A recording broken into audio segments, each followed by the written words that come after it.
ساتھ درود و سلام کا نذرانہ پیش کریں اور بابا سے بلند پڑھیں اللہم صلی علی سیدنا مولانا محمد بارک وسلم صلاۃ و سلام علیک یا رسول اللہ صلاۃ و سلام علیک یا حبیب اللہ صلی اللہ تعالی علیہ وسلم۔ قرآن کریم فرقان مجید کی جس آیت کریمہ کی تلاوت کا شرف حاصل کیا، اللہ تعالی جل شانہ اس امت کے بارے میں اپنے محبوب سے فرماتا ہے اور محبوب کے ذریعے سے اپنے بندوں کو اس بات کی اطلاع پہنچاتا ہے، کنتم خیر امت، تم بہترین ہو، اخرجت للناس، لوگوں کے درمیان جو امتیں نکالی گئی ہیں ان میں تم سب سے بہتر امت ہو۔ اللہ اکبر۔ ہم جیسے گناہگار سیاہ کار اس امت کے بارے میں اللہ تعالیٰ جل شانہ ارشاد فرما رہا ہے کہ لوگوں کے درمیان جو امتیں نکالی گئی ہیں ان میں تم سب سے بہتر ہو، تم بہترین ہو۔ تو ہماری اس بہتری کی، ہماری اس خوبی کی وجہ کیا ہے؟ کیا بات ہے کہ حضور کی اس امت کو بہتر امت فرمایا گیا؟ تو قرآن کریم فرقان مجید میں اللہ تعالیٰ نے اس کی وجہ بیان کی اور اس امت کے بہتر ہونے کے اوصاف میں سے ایک وصف بیان کیا، اخرجت للناس، جو لوگوں کے درمیان نکالی گئی ان میں تم سب سے بہتر ہو، تأمرون بالمعروف۔ تمہاری بہتری کی بہت ساری وجوہات میں سے ایک بہت بڑی وجہ یہ ہے کہ تم اچھائی کا حکم دیتے ہو، بھلائی کا حکم دیتے ہو، ایک دوسرے کو صحیح بات کی طرف لانے کی کوشش کرتے ہو۔ تأمرون بالمعروف وتنہون عن المنکر، اور تم برائی سے روکتے ہو، ایک دوسرے کو منع کرتے ہو، کہیں پر بھی غلط کام ہو تم اس کی اصلاح کی کوشش کرتے ہو۔ تو قربان جائیں، اس امت کی خوبیوں میں ایک بہت بڑی خوبی، امتیازی شان میں ایک بہت بڑا امتیاز، امر بالمعروف نہی عن المنکر، اچھائی کا حکم دینا اور برائی سے منع کرنا، یہ اس امت کی ایک امتیازی شان رہی۔ اور اگر دیکھا جائے نبی کونین صلی اللہ تعالیٰ علیہ وسلم کے مقدس زمانے میں، صحابہ کے مقدس زمانے میں، تابعین کے پیارے زمانے میں جو مسلمان ہوتے تھے، خواہ وہ اس وقت کے علماء ہوں یا وہ اس وقت کی عوام ہوں یا وہ اس وقت کے نرے جاہل لوگ ہوں، مگر جس کسی نے کلمہ پڑھ لیا تو ان کے اندر یہ خوبی آ جاتی تھی اور اپنی اس بات کو وہ کثرت سے استعمال میں لاتے تھے کہ ان کے یہاں کا پڑھا لکھا بھی امر بالمعروف نہی عن المنکر کرے گا، عام عوام بھی امر بالمعروف نہی عن المنکر کرے گا، اور جو جاہل لوگ ہیں، جاہل سے مراد یہ کہ جو اعرابی قسم کے تھے، محض ایمان لائے اور پھر دور دراز کے علاقوں میں چلے گئے، وہیں پر رہے بسے، زیادہ ان کو تعلیمات نہیں تھی، مگر اس کے باوجود بھی اپنی معلومات بھر وہ اچھائی کا حکم دیتے تھے اور برائی سے منع کرتے تھے۔ اس ایک طریقہ سنت سے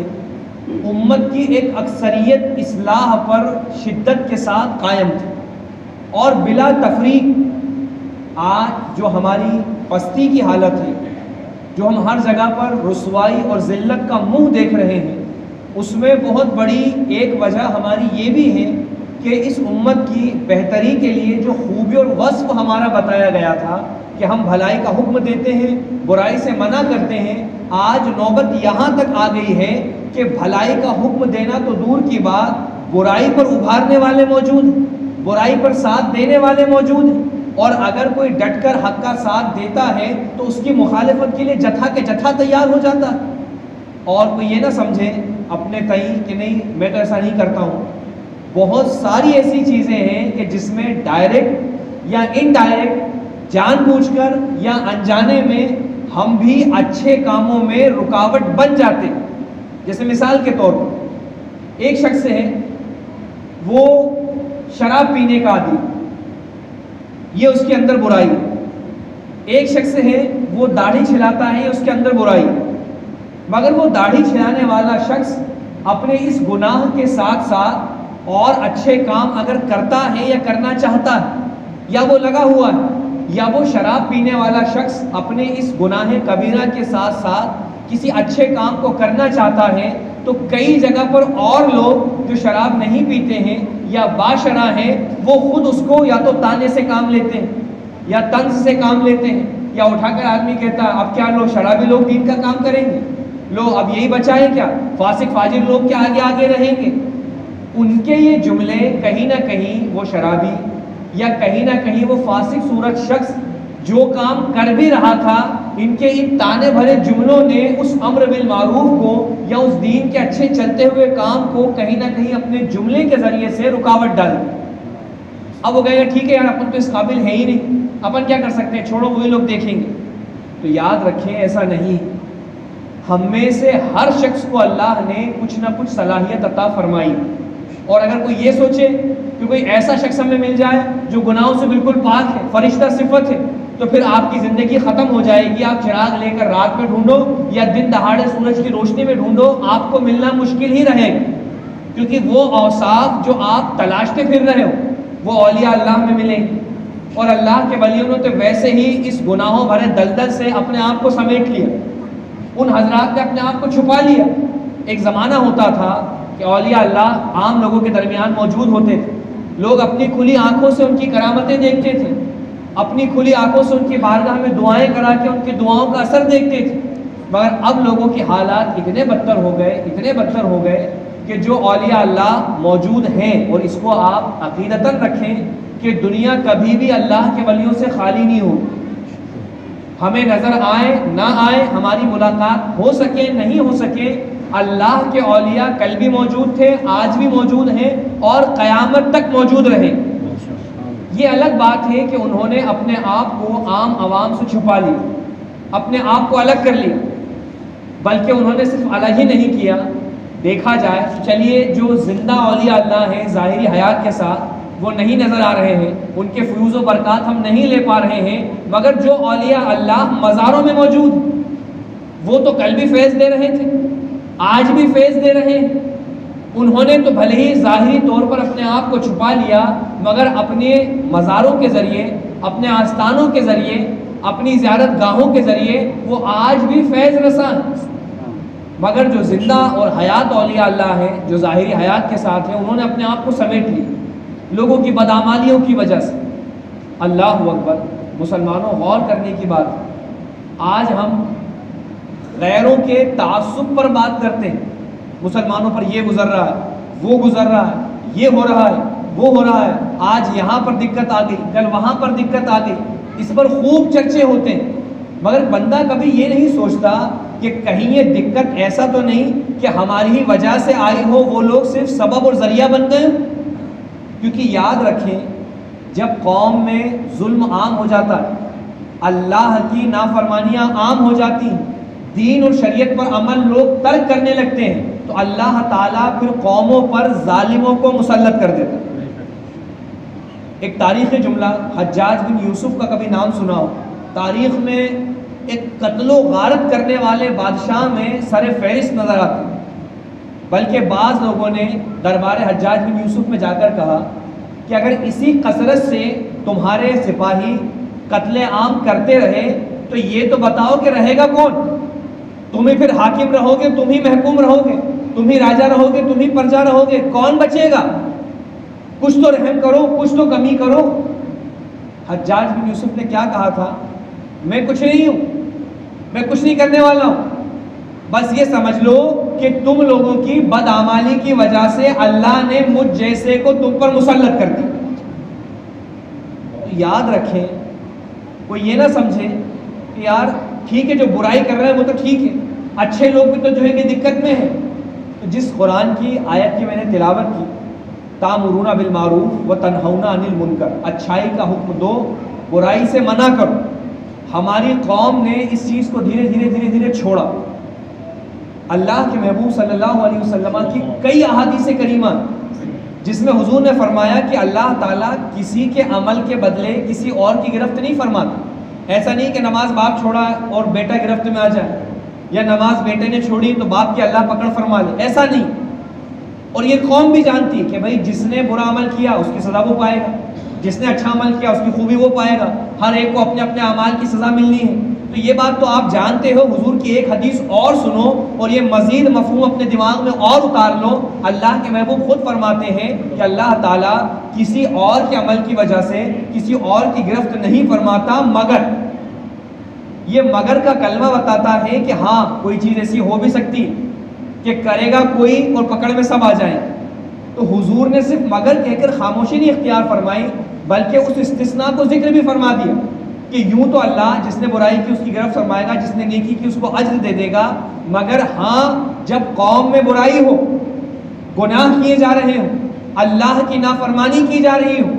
اور قوم میں ایسے لوگ موجود ہوں جو اس برائی کو دور کر سکتے ہیں، اس برائی کی بری چیز کی برائی بیان کر سکتے ہیں، اور اس کے باوجود اگر انہوں نے اس برائی کو ختم کرنے کی کوشش نہیں کی، خاموش بیٹھے رہے، چپ رہے، تو پھر اللہ تعالیٰ ایسا عذاب بھیجے گا کہ اچھے برے سب اس کی گرفت میں آ جائیں۔ آج جو لوگوں کو شبہ ہوتا ہے نا کہ یار بڑے بڑے نیک جو ہے کہ وہ بھی سختی میں آ گئے، دقت میں آ گئے، فلاں شخص کے ساتھ ایسا ظلم ہو گیا، وہ تو ایسا نہیں تھا، وہ تو بڑا نیک تھا۔ تو یاد رکھیں برائی کی گرفت اللہ فرماتا ہے، مگر جب قوم میں عام طریقے سے برائیاں ہونے لگیں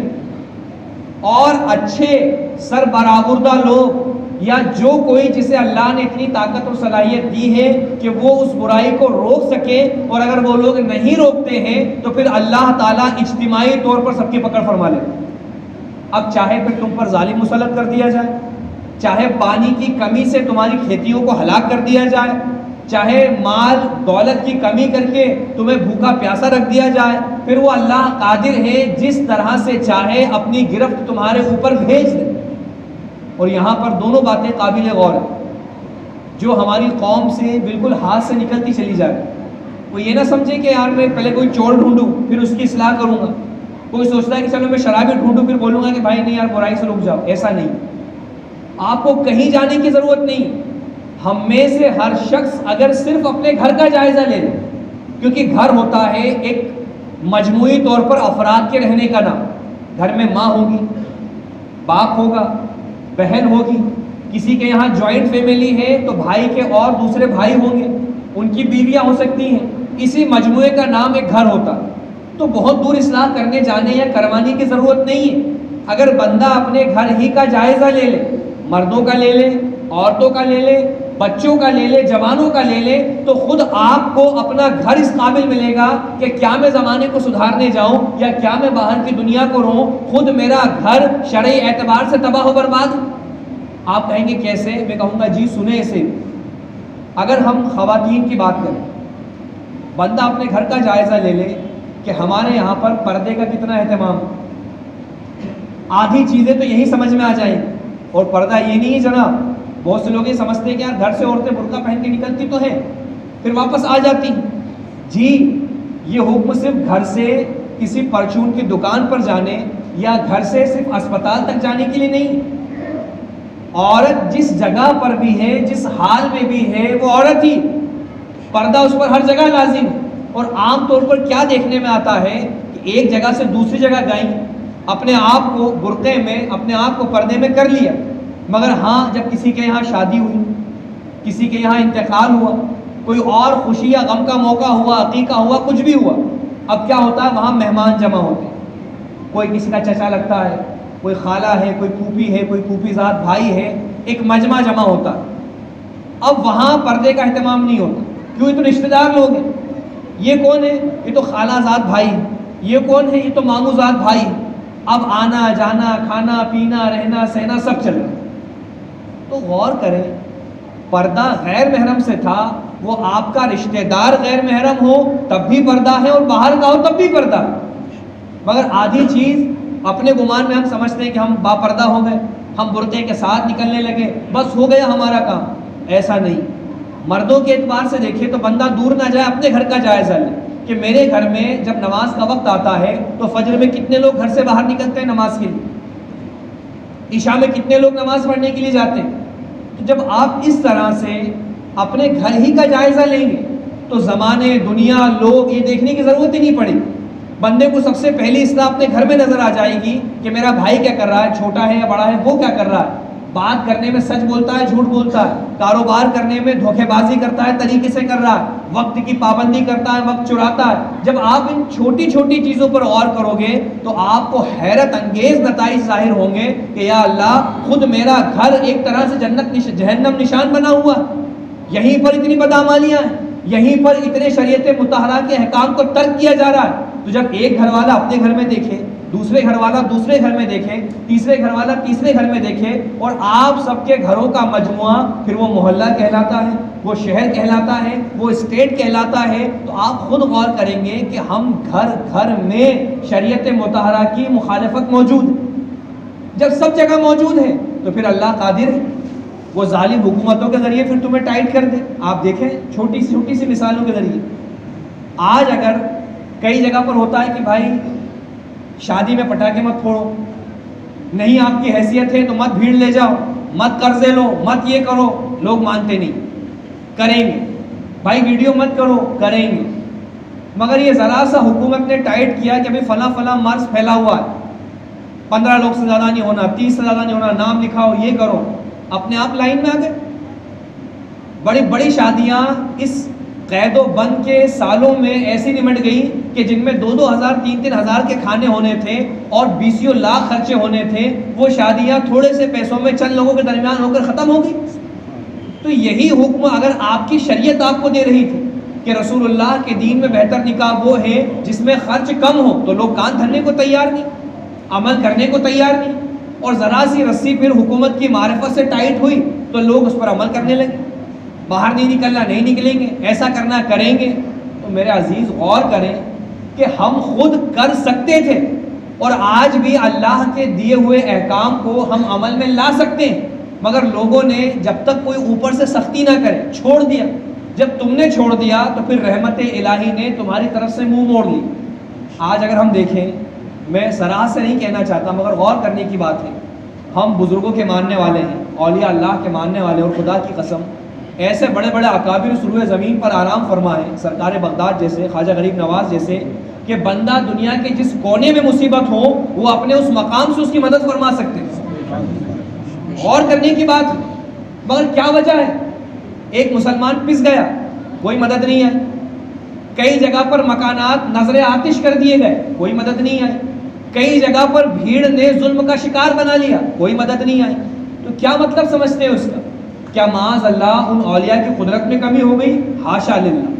وہ کل بھی با کمال تھے، آج بھی با کمال ہیں، آئندہ بھی با کمال ہیں. مگر تم نے اپنا رشتہ اخوت، اپنا رشتہ غلامی، اپنا رشتہ نسبت اس قدر کمزور کر لیا ہے کہ اولیاء اللہ کے فیوز و برکات بھی اب تمہاری جانب آنے کم ہو گئے. آسمان سے آنے والی اللہ کی مددیں یہ بھی تمہاری طرف سے رک گئی، اور اس کے باوجود بھی مسلمان ہوش کے ناخن لینے کو تیار نہیں. آج اس جمعے کی ہی بات کریں، میں سمجھتا ہوں تقریباً 1 بجے کے قریب سے تقریر کا ٹائم ہے، 1:05 1:10 1:15 سے جو بھی یہاں پر امام صاحب قبلہ ہیں وہ خطاب شروع کر دیتے. مگر قوم کی کیا حالت ہے؟ اس کو تو صرف جمعہ پڑھنا ہے. معلوم ہے کہ یار 1:30 یا 1:35 پہ جمعہ پڑھنا ہے، نماز پڑھو، سنت پڑھی تو پڑھی، نہیں پڑھی تو بھاگو، کیا جائے گا اپنا. اور یہی ایک ٹائم وہ تھا کہ جب حکومت نے بندش لگا دی تھی، چوری چھپے بھاگتے تھے، ڈنڈے کھائیں گے مگر چلے جائیں، ہمارا بھی نام آ جائے، جیسے جیسے بھاگ کے چلے گئے مسجد میں، ہاں میں تو نماز پڑھ کے آیا. تو کیا تم مسجد میں ریاکاری کے طور پہ آتے تھے ان زمانوں میں، یا خالی دکھاوے کا دل تڑپتا تھا تمہارا؟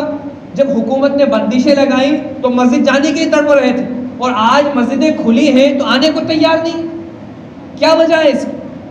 حکومت نے تمہارے کام کاج پر پابندی عائد کی تھی، 2 مہینے بیٹھ کے کھا لیا تھا، وہاں کوئی کام کا نقصان نہیں ہو رہا تھا، وہاں کوئی دکان کے گراہک نہیں چھوٹ رہے تھے. اور آج جب پوری آزادی دے دی گئی تو پھر تمہیں اس نماز میں آنے سے، اس مسجد میں آنے سے، ان بیانات میں آنے سے کس نے روک دیا؟ یاد رکھیں کہیں نہ کہیں ہماری پستی کے ہم خود ہی ذمہ دار ہیں، اور اس طرح کے حالات اور حادثات ہمیں جھنجھوڑتے ہیں بار بار، ہمیں ہلاتے ہیں بار بار کہ غفلت سے بیدار ہو جاؤ اور اپنی آخرت اور عاقبت کی تیاری کر لو، اور اپنے اندر یہ جذبہ لے آؤ کہ الہ العالمین. ہم نے ایسے بھی دن دیکھے ہیں کہ مہینہ مہینہ 2 مہینہ لوگوں کے پاس کھانے نہیں ہیں، کئی لوگ مرنے کی حالت میں، کئی لوگ پیکٹ لینے لوٹنے جا رہے ہیں، کئی لوگ جو ہیں بس ایسے ہی جی رہے ہیں. یہ سارے حالات ہم دیکھ چکے. اب وہاں پر کسی کو یہ عذر نہیں تھا میری دکان چھوٹ گئی، میرا کاروبار، میرے گراہک بیٹھا ہے گھر میں. تو غور کرو، آپ اپنے گھروں میں تھے تب بھی اللہ نے آپ کے گھر تک رزق پہنچا دیا نا۔ آپ 10 ایسے بندے نہیں بتا سکو گے مسلمانوں میں کہ جن کے پاس کھانا نہیں پہنچا اور بھوک سے مر گئے، بھلے ہی وہ 1 مہینے سے کام پہ نہیں گئے، بھلے ہی ان کی زندگی ایسی تھی کہ روز کمانے کھانے والے تھے، کس نے انہیں زندہ رکھا؟ کس نے انہیں رزق پہنچایا؟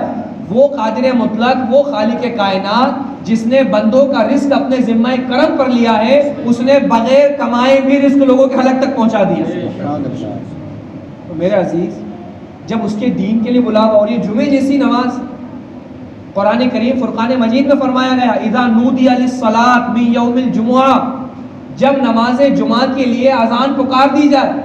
فاسعوا الی ذکر اللہ، تو اللہ کے ذکر کی طرف دوڑتے ہوئے چلے آؤ۔ اس قدر اس جمعہ مبارکہ کا اہتمام اور اس کی اذان پر لوگوں کو بلانے کا اہتمام قرآن کریم نے بیان فرمایا، مگر نہیں صاحب، لوگوں کو تو بھی یہ ڈر اللہ جانے ہے، تو لوگ جمعہ بھی پڑھ رہے ہیں معذرت کے ساتھ، ورنہ جیسی عام نمازوں کی حالت ہے نا، اگر آدمی کو یہ پتہ چل جائے کہ یار جمعہ چھوٹ جائے گا میرا، کہیں کافر نہیں ہو جاؤں، 2 جمعے چھوٹ جائیں گے کہیں یہ نہیں ہو جاؤں میں، لوگوں کی حالت ایسی نظر آتی ہے کہ بس اس ڈر سے جمعے میں بھی آ رہے ہیں۔ کوئی یہ کہہ رہے ہیں صاحب غلط کہہ رہے ہیں آپ، جمعہ ہے وہ، تو میں کہوں گا نادان سن، جس طرح سے یہ جمعہ فرض ہے اور تجھے اس جمعے کا اہتمام ہے، اور اگر تو اس جمعے کی عظمت سمجھتا ہے، تو اسی طرح سے فجر کی نماز بھی فرض ہے، ظہر کی نماز بھی فرض ہے، جیسے جمعہ فرض ہے ویسے فجر فرض ہے، جیسے جمعہ فرض ہے ویسے ظہر فرض ہے، جیسے جمعہ فرض ہے عصر مغرب عشاء ہر نماز ایسے ہی فرض ہے جیسے جمعہ فرض ہے۔ اگر جذبات یہی تھے میں فرض ادا کرنے جا رہا ہوں، تو وہ جذبات نماز فجر سے لے کر عشاء تک میں کہاں چلے گئے؟ تو کہیں نہ کہیں وہی جو ڈر ہے قوم میں ہے نا کہ یار جمعہ نہ چھوٹ جائے، جمعہ چھوٹ جائے گا تو پتہ نہیں کیا بوال آ جائے گا، بہت بڑا نقصان ہو جائے گا، محض وہ ڈر آپ کو کھینچ کے لاتا ہے کہ ہاں 31 ہو گئے نا، نماز پڑھنا ہے، پھٹافٹ خطبہ ہوا یہ ہوا، اور وہ بھاگے یہ بھاگے۔ تو یاد رکھو تم اللہ کے گھر سے بھاگو گے تو پھر دنیا کی ٹھوکریں کھاتے پھرو۔ تمام اکابرین نے فرمایا کہ تم نے ایک پروردگار عالم کی چوکھٹ سے اپنا سر ہٹا لیا، پوری دنیا تم سے سرکش ہو گئی، ایک در سے تم ہٹے ہو تو در در کی ٹھوکریں کھانے کے قابل ہو گئے، اور اس کے باوجود بھی سمجھنے کو تیار نہیں ہو۔ میرے عزیز، ہمیں کوشش کرنی چاہیے، یہ جمعے کیا ہیں، یہ بیانات کیا ہیں، یہ کوئی رسم و رواج نہیں آپ کی شادی بیاہ کی طرح سے کہ ہلدی ہوگی یہ ہوگا وہ ہوگا، یہ رسول اللہ کا دین، اللہ کے پیارے محبوب صلی اللہ تعالیٰ علیہ وسلم کی سنتیں، یہ اس جگہ پر کھڑا ہونا، یہاں پر ائمہ کا علماء کا بیان کرنا، یہ جمعے کے رسم و رواج نہیں ہے، یہ لوگوں کی بنائی ہوئی چیزیں نہیں ہیں، بلکہ رسول اللہ صلی اللہ علیہ وسلم کا دین جو آج دنیا کے کونے کونے میں ہے، وہ بھی ایک مسجد نبوی کے منبر سے پھیلا۔ تو نہ تو قوم ہماری باقاعدہ بڑی ہونے کے بعد مدرسوں میں پڑھتی ہے، نہ وہ کوئی مکتب میں جا کے سیکھتی ہے، اور رہ گئے جمعے یا اور موقعوں کے بیانات جس سے رسول اللہ کا دین پہنچے، وہاں پر بھی اہتمام کر لیا کہ اختتام میں پہنچ جاؤ، انٹری ہو جاؤ، باہر ہو جاؤ۔ تو آپ یہ مت سمجھے کہ ہم بچ گئے، آپ ایک طرح سے اپنے آپ کو اور گڈھے کی طرف لے گئے۔ تو آج بھی ہمیں ضرورت ہے قرآن کریم فرقان مجید کی اس آیت کریمہ پر غور کریں کہ اللہ نے فرمایا کنتم خیر امت، تم بہتر امت ہو، تمہاری بہتری کس میں ہے؟ ایک دوسرے کو اچھائی کا حکم دو۔ گھر میں باپ بیٹے کو، بیٹا باپ کو کہے ابا میری نیند نہیں کھلے تو آپ اٹھا دینا، آپ کی نہیں کھلے تو میں اٹھا دوں گا، کوئی ایک دوسرے کی بات کا برا نہیں مانے گا، انشاءاللہ اپن مل کر فجر کی نماز پڑھنے چلیں گے۔ جب آپ اپنے اندر یہ جذبات لائیں گے تو پھر اللہ آپ کی پستی کو ہستی سے بدل دے گا، آپ کی پستی کو بلندی سے تبدیل فرما دے گا۔ مگر اپنے اندر اسلامی جذبات تو لاؤ، اپنے اندر اسلامی ہمت تو لاؤ، ورنہ یاد رکھیں آج جس حالت میں ہے یہ اپنے آپ حالت سدھرنی نہیں ہے، جتنا آپ دین سے دور بھاگو گے اتنے آپ کی حالت گریں گے اور بدتر ہوں گے۔ آج اکا دکا ظلم کے شکار ہیں، آگے بستیاں کی بستیاں نظر آتش ہوں گی، اور پھر بندہ دعائیں کرے گا یا اللہ بچا لے، یا اللہ رحم کر لے، تو نے خود تو عذاب کے سامان مہیا کی، اب چاہتا ہے کہ ان سامان کو ہٹائے بغیر بس دعا سے ٹال دوں، ایسا نہیں ہو سکے، اس لیے کہ تقدیر کے ساتھ ساتھ تدبیر ضروری۔ تو تدبیر ہماری یہی ہے کہ ہم اللہ کی بارگاہ میں گڑ گڑائیں، نمازوں کی پابندی کریں،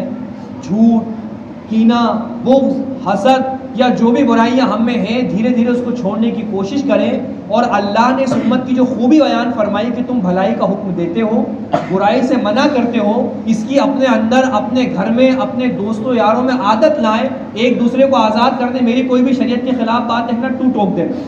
تیری کوئی دیکھوں گا میں ٹوک دوں گا. اس طرح سے اگر آپ کرو گے تو امید ہے کہ پروردگار عالم کی رحمتیں، اس کی مدد پھر آسمانوں سے آ جائے ہمارے لیے. اولیاء اللہ اپنی قبروں میں ہمارے لیے ہاتھ اٹھا دے دعاؤں کے لیے. تو یاد رکھیں ہماری اس پستی کی وجہ بھی ہم ہیں. اللہ تعالیٰ جل شانہ ہمیں دین سیکھنے کی توفیق عطا فرمائے، نمازوں کی پابندی کی توفیق عطا فرمائے، اور جو لوگ دین کا کام کر رہے ہیں ان کے ساتھ مل کر ہمیں بھی دین کی خدمت کا جذبہ عطا فرمائے. استغفر اللہ ربی من کل ذنب واتوب الیہ وما علیہ الا البلاغ. سنتیں پڑھنے تو حضرات باقی رہتے ہیں.